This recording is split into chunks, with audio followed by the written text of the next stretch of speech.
I was pretty bummed when Front Sight, disappeared, and I think that this is a huge opportunity for Prairie Fire to bring back what was, improve on it, and really have a good thing in the future. Hey, gun owners, listen up. If you ever have legal matters that involve firearms, you need California's best firearms lawyer, and that means John Dillon.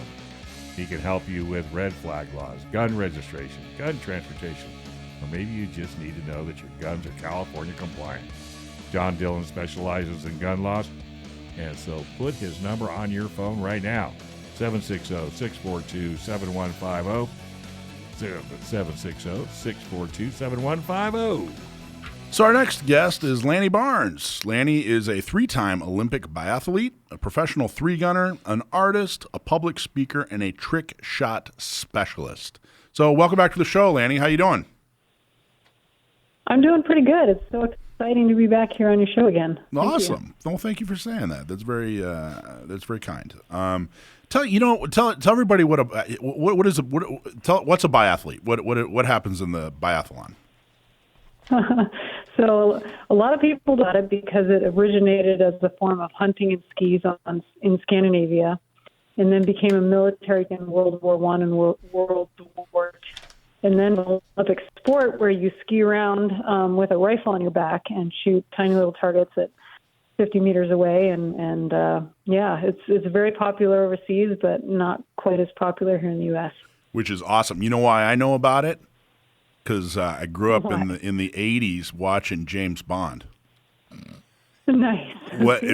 But that's a little bit more exciting, I think, than what we did in the Olympics. But we got to go downhill. And what was the James Bond movie where they featured the biathlon? Remember that? Wasn't it? I do that. Yeah, people make that reference all the time. Yeah. Okay. All right. Good. I thought I was like, I got worried after I said that. I was like, wait, that was James Bond, right? Yeah, it was James Bond. Absolutely. Yeah. Yeah. Well, that's cool. And so one of your newer titles is Chief Experience Officer, which I like that. I like that. I like the change in the E in CEO. Whoa. Back up. What happened? I want to know about the trick shot specialist. All right, go for it. I keep thinking of Annie Oakley. And listen, anytime I miss the target, I call it a trick shot. So what do you compete in trick shooting, or is it for demonstration? Are you in the movies? No movies. I guess my own movies. After I retired from the Olympics in 2014, I was trying to come up with ways, compete at the highest level in sport in the world. Mm-hmm. You have to figure out ways of challenging yourself and your shooting to try to reach new heights. And so I started, I do the same old training that everybody else does, and, shoot on paper and this and that. And I was really struggling with it because of the number of years that I pushed and trained. I was getting burnt out easily. So I said, why don't I try something? I started doing trick shooting to try to improve my shooting, and then also because it gave me a little bit of joy while I was training.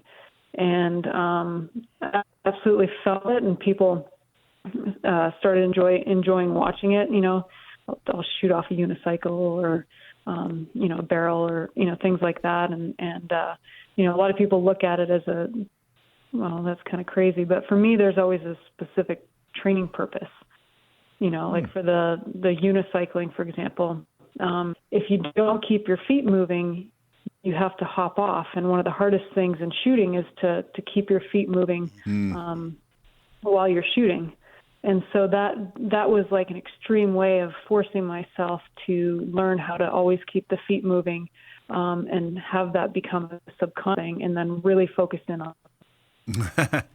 And Dave's showing me a video of, it looks like you on a trampoline shooting. Mike, you could do this in a heartbeat. For like 3 jumps. No, you could do that. I have all the confidence in the world. You could do that. I want to see that. It's all about timing. Yeah. So what type of weapon do you use? Oh, that's awesome. Depends on what I'm doing? practicing for at the time. Mm-hmm. Yeah, anything from shotgun, PCC, handgun, rifle, a little bit of everything. Well, when you're doing 3-gun, what's your pistol, rifle, and shotgun? I have a Staccato XC, JP Enterprises JP15, and a Beretta 13 is my shotgun. Or if I'm shooting open, it's a Dissident Vepr. Oh, wow, cool. Very cool. Oh, my God. Okay, so we were talking about how... Not done yet. I want to know. All Is there right, keep competition? Keep going. I mean, is there competition, or is this just for your self-interest? It's just for myself. Unfortunately, as of right now, there are no competitions. There's probably a half a dozen trick shooters out there in the country right now that are their own thing. I keep telling the guys that one of these days they can and do a trick shotgun. All right, the floor is back to you. Okay, thanks, Dave. Okay, so one of your new titles, Chief Experience Officer at Prairie Fire, which most people used to know as Front Sight. And we said in San Diego, there was a lot of people in San Diego used to go to Front Sight. A lot. We used to, in fact, we had a fund or a charity fundraiser shoot that we'd go out there every year, couple hundred people. But man, there was a huge contingency, I guess, of San Diegans that would frequently go to Front Sight. And then it changed recently to Prairie Fire. So let's talk about it. First off, what's your role at Prairie Fire? Yeah, so my job is to create competitions and experiences for people at the facility, from running races to shooting competitions and anything and everything in between. So we have another guy, Hans Hansen. He's incredible. He's a part of our. He's the chief training officer, and he handles all the training classes and a lot of all the construction and stuff that we're doing on site. And so there's a lot of different moving pieces at Prairie Fire right now, but it's pretty exciting, all the changes that we've been seeing lately. And when did all that change happen exactly? So we took over December 2nd of 2022, took over out of bankruptcy, and I spent the last year, pretty much all of 2023, building Prairie Fire back up and working on our programs and things like that. And we had our grand opening in September of last year, and held just under 500 people and we're getting ready to do a big, large couple events during SHOT Show next weekend. Oh, congratulations! Which SHOT Show is right down the street from Prairie Fire, right? Yeah, definitely. We're about 45 minutes from the Strip, so it's not too far from where all the action's happening. It is. It's actually so close. I've actually stayed on the Strip and then taken classes there on property. It's not that bad, especially because when you're headed there, there's no traffic. It's early in the morning, so yeah, it's not that bad. I've actually stayed on the Strip and taken classes there, which is awesome. So was Prairie Fire something else before and then, or is that just a brand new name for the facility, or what was the company, or what took over Front Sight? What exactly was it that bought it out or took it over, or what's the best way to state that? Yeah, that's a great question. So Prairie Fire bought out Front Sight, so it no longer exists. Our new owner, he purchased the facility, like I said, out of bankruptcy, and his dream is to make Prairie Fire one of the largest and most exciting shooting office in the country. And I think it will wonder where Prairie Fire, the name, came from. And it actually came from a couple of different speeches that Ronald Reagan gave about how hope spreads across it can spread across the United States like a prairie fire, and that's kind of, we got that name, and it little source of inspiration for all of us, and what we hope to do, spreading the good and giving people the opportunity to learn and grow in whatever way they want to, whether it's learning how to shoot for the first time, or becoming a world champion, or just enjoying time with their friends and family. So let's talk about some of the differences. I know folks who used to go to Front Sight and now are interested in Prairie Fire are going to want to know, they want to do like a compare and contrast. So let's start with the actual physical property. Have there been significant changes to the actual physical property as far as the bays or classrooms or whatever? Yeah, actually there has, and there's even more to come. But some of the things that we've already done now is we took the classroom and we completed it around, instead of the 400-person lecture hall that they had before, we turned it into kind of a welcome center where people can go and spend time and eat lunch or hang out. And a lot of the classroom time is actually done on the range. So one of the goals of our chief training officer is to allow people to have more trigger time and less time in the chair, because we all are firm believers that you learn more by actually doing than just getting lectured at. So, we want people to get as much muscle memory and things as possible while on property, and get the most out of their time and the effort and money that they're putting into the courses. And we've really done a lot recently to build up the ranges with new targetry and some unique targets that were offered to high-level military and law enforcement. So we're trying to allow civilians to be able to come out and get some unique training that only have been offered to certain people in the past. And then Front Sight was always catered to mostly self-defense training, and we're trying to do a little bit of everything. We'll besides just the normal, how-to and one-on-one courses, we're going to be branching out into defense and competition, and whatever direction you want to take your training, we're going to offer people a path. Just because everybody has different interests with firearms.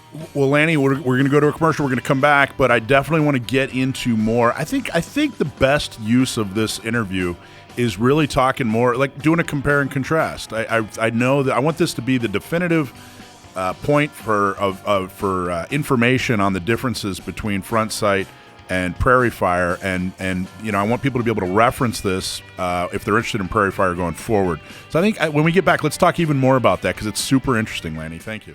Hey, you want to learn to fly? Yes. You want to get a pilot's license? Sure. Hey, well, San Diego is one of the best places to get your airplane pilot's license because pilots can fly almost every day. And you can learn to fly with San Diego Flight Training International. Gun owners, radio listeners, check out this deal. 1 hour of ground school, 1 hour of flight with an instructor. Yep, you get to fly. That's a $400 value, but for our listeners, you only have to pay $350. So give them a call, 858-569-1822. Learn to fly with STFTI, 858-569-1822. Okay, we're talking to Lanny Barnes from Prairie Fire, and most people know Prairie Fire as what used to be Front Sight. So we're talking to Lanny about some of the we're doing a compare and contrast of Prairie Fire and Front Sight. I got to tell you, Lanny, I'm really excited. I want to make sure it's clear that I'm extremely excited what you guys are doing. I think the future is extremely bright. So I think this is great. I think it's a huge opportunity to get folks fired up again about what was being accomplished on that property. So I think it's really, really great. So you were saying that there have definitely been some improvements and some changes on the physical property, which is awesome. Let's move on to the curriculum. Is the curriculum significantly different, or how does that work? It is, yeah. Like I said, our chief training officer, Hans Hansen, he was, a SEAL for many years and also handled their training. And he's designed a curriculum that is, I would say, a lot more similar to what a lot of other people around the country are doing for, more modern shooting techniques. Front Sight had their focus was on the Weaver stance and things like that, and that's something that there's still a few people that use, but a majority of whether it's civilians or law enforcement have kind of moved past that technique to to incorporate new techniques that have just evolved over time. That's interesting. And what about while we're on curriculum? Let's talk about actual classes. Have the actual classes? It used to be 2 or 4 day handgun, 2 or 4 day shotgun, 2 or 4 day, AR. I forget the exact title, but how have the actual titles and names of the classes changed, or are they similar, or how does that work? And I know it's hard to be so specific on class names and that sort of thing, but if we could just touch on it and then, of course, drive people to the website, that'd be great. Yeah, no problem. Yeah, people can go to the website prairiefire.com, but a lot of things have changed with the courses. Like you said, there were a lot of 4-day courses and things like that, and what we realize is that people don't have as much time as they used to.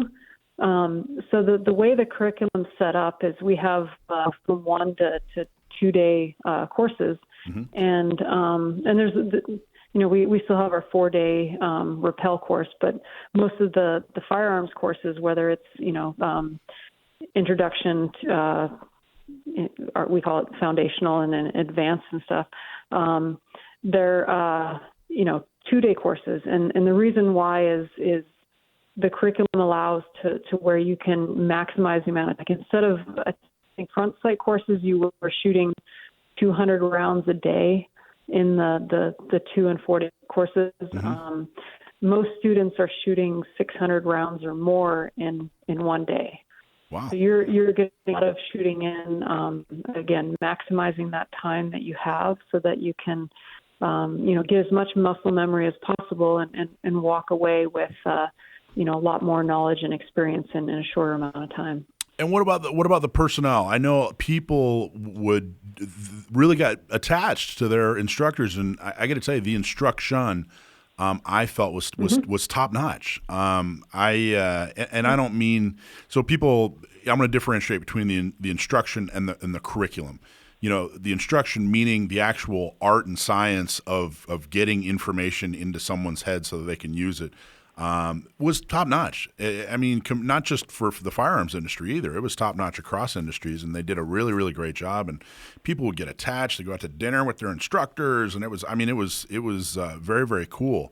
How what have you got? Talk about your instructions, or excuse me, the instructors and personnel, and how that all transferred over or panned out. Yeah, definitely. So a lot of people will be happy to know that we retained a good majority of the instructors. Good, that's awesome. I would say the staff at Prairie Fire, at Front Sight was one of the best that we inherited in the bankruptcy process. I mean, they're just amazing people. They work hard. It's so rare to find a group of people like that. At a facility. And so what our chief training officer did is he took a lot of them out to this facility out east where they, kind of this curriculum originated called Mid-South, and they trained quite a bit for a couple weeks, in December and really learn the techniques and the tactics and how to, and then they took what they learned before and the things that they were already great at and just improved upon that. And so they spent a good majority of December and January and even into February just training and improving and getting better. And I think one thing I'm pretty proud of those guys is, they put a lot of hard work and effort into it. We were fortunate enough to have our owner. He really believed in their training, and so he provided a significant amount of ammo for them to train every day, and they still do that. They have training multiple times a week where they themselves work on improving their skills so that they can translate that and relay that on to our customers. That's awesome. Okay, and what I think one of the big questions that's maybe even the most important that people are going to want to know is talk about the pricing structure as much as folks need to know, and then also what happens like I have I think a diamond level membership at Front Sight. Is that completely gone, or is there something that was done about that? I don't even know. I honestly stopped keeping up when everything kind of started. When it looked like Front Sight was really truly circling the drain, I got to tell you, I pulled way back and just said, well, let's see what happens when everything kind of shakes out. So, what can you say about current pricing, and then what can you tell people who had a Front Sight membership? Yeah, definitely. So, our pricing it actually includes quite a bit, and I should also point out a few things that I didn't before on the, range construction that we did. For the first time ever, we're offering public range use. Before you had to be a member, or that there wasn't kind of the quote unquote public range where you can come and just on your own be able to shoot and sight in a rifle or break in a handgun or things like that. And we have two ranges dedicated specific public range use, and people come out, whether it's if they're a member, it's 100%. They can go to the public range and use it anytime. If it's a non-member, it's at $30 an hour, which is, pretty common for most ranges. We also have a archery range. We put in, the guys did an amazing job building up a 3D archery course. And right now there's 18 different 3D archery stands, and they're going to be building up to, I think, 26, which will allow them to hold national level competitions. Oh, wow. And there's also a flat archery range where you can shoot out to 200. Wow. Which is in my opinion, a long way to fling. I was going to say, I probably can't shoot out to 200, but someone could, in theory, shoot out to 200 on the archery range. Yeah, definitely. My talent won't allow that, and then me neither. I think I need to work on my archery a little bit. But we have a brand new sporting clays, brand new since I think last May or June, sporting clays course. Mm-hmm. There's 18 stand sporting clays down through our canyon, and they've been hosting competitions regularly there, and people absolutely love it. So people can come out anytime and shoot either on our sporting clays course or our 5-stand. Pretty much any day it's available, and very, very, very popular, and something that Front Sight didn't offer before. And then our classes, for non-members, it's $200 a day. And then for members, it's $100. So we have a lot of different options for members and non-members. So, okay, that sounds pretty straightforward. If you're not a member of Prairie Fire, a class is $200 a day. If you are a member of Prairie Fire, classes are $100 per day. And then how do you become a member of Prairie Fire, and what does that look like? What's the entry level membership, or what would you like to tell us about the membership levels?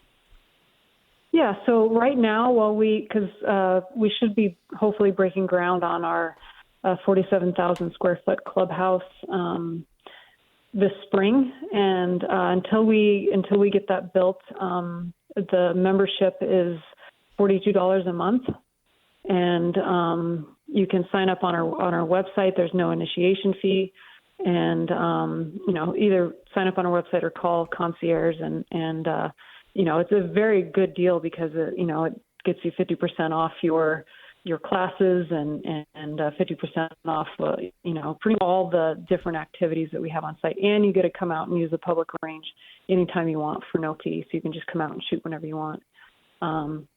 So we have a lot of great offerings for our members, and really have been building up that community pretty well, and really happy the people that have given us a chance and made us part of their family. Okay, cool. All right, so $42 a month is the membership. If you're a member, $100 per day. You can take any of the classes, sounds like. And if you're not a member, it's $200 a day. Improved actual property. The property is improved. The curriculum has, I guess the best way to put it is modernized. You guys have modernized the curriculum and retained most of the staff, and the staff is equally as excellent or even better. Is that a fair summary? Absolutely. That's a very good summary, yeah. Okay. Yep. Now, what about the so if I'm a member of Front Sight, is that just unfortunately gone for good, or I missed what exactly what does it get me if I bought a Front Sight membership years ago? Yeah, so obviously with the bankruptcy, all of the memberships were done away with, but we offered all of the former Front Sight members a possibility for a membership. All you have to do is call the concierge to sign up for a unique membership for all the former Front Sight. Yeah, I really want to be clear with people on this, and I want to be totally, these are my words, but Prairie Fire. So Front Sight as an entity is completely gone. I mean, the organization, the people that owned it, they're gone. So Prairie Fire, you guys are just going, hey, you know what? They had a property. We have a plan and a vision. So we're going to step in and pick up from there. So, I think that it's important that we appreciate Prairie Fire for what they're doing and give them a fair shot. None of the frustrations that people had with Front Sight has anything to do with Prairie Fire. All Prairie Fire is doing is saying, hey, here's a property and an opportunity. So What's the website? Here's what we're going to offer on Prairie Fire. So, step up. Let's support Prairie Fire. Let's give them a chance. And I think that it sounds like we're all going to be really pleasantly surprised, or I don't know if surprised is even the right word. I think this is going to be a really cool thing. It sounds like it's a great opportunity. And I really, really look forward to it. And I'm glad that you came on here and talked about this, because a lot of questions over the last couple of years, a lot of questions. So this is extremely exciting to me. Is there anything else before we give the website and thank you for your time? Is there anything else you want to make sure people know about Prairie Fire? You just say, like you said, with a lot of the questions, people have concerns. The former ownership, with Piazza has nothing to do with the current Prairie Fire or anything like that. And we have he's very, very one. He loves shooting. His biggest passion is shooting and being able to bring that to as many people as possible. And he wants this to be his legacy, where he leaves a place where people can enjoy shooting sports for generations, and we're just looking forward to building that up and seeing welcoming everybody back to a pretty incredible facility that, in all honesty, the members were responsible for building up in the first place. That's awesome. Okay, what's your website? Website is prairiefire.com. prairiefire.com. So go to Prairie Fire, check them out. Gun community, I know you guys have a long memory, and we're generous with the criticism. But I'm suggesting that we check out Prairie Fire and give them even more than a fair shake. I think that I was pretty bummed when Front Sight disappeared, and I think that this is a huge opportunity for Prairie Fire to bring back what was, improve on it, and really have a good thing in the future. So I got to tell you, Lanny, I'm really excited. I think you're just about the perfect person for the Chief Experience Officer position, and I'm so glad that you came on here today to talk about this. And I look forward to taking this segment and putting it out as much as I possibly can so that people hear the story and are excited about Prairie Fire. And thank you so much. This is awesome. Yeah, but are they going to have a trick Definitely. shooting class? Yeah, you can be able to. Are you going to have a trick shooting class? Come on, girl. Of course I will, yeah. I mean, it and says... just so everybody knows, on January 21st, we're having a big SHOT Show range day open to the public. So It's free, and come on out, and everybody can just see what we have to offer for free. And you know what her Instagram title is? What's that? Lanny Oakley. I told you. Makes sense. Makes sense. Hey, best of luck. I mean, we'll help you at our end any way we can. And hopefully Jeep or Mike's Jeep will make it. We'll come out. Come on. It'll make it. Thank you guys so much. I appreciate it. All right. Thank you. Thanks for watching this episode from Gun Owners Radio. If you're watching mainstream media, you're not getting the truth about guns and the Second Amendment. Gun Owners Radio is the easiest way to stay on top of the Second Amendment fight, the fight for your self-defense rights. You can watch our live stream on YouTube every Sunday from 4 to 6 p.m. California time, or if you're in San Diego, AM 1170, FM 96.1, The Answer. We're also available on your favorite podcast platform. Just do a search for Gun Owners Radio and you'll find our show. Don't forget to support our sponsors. Click on the links in the show notes and support the businesses that support your Second Amendment rights. Like and subscribe to help defend and restore the Second Amendment, not just in California, but across the country.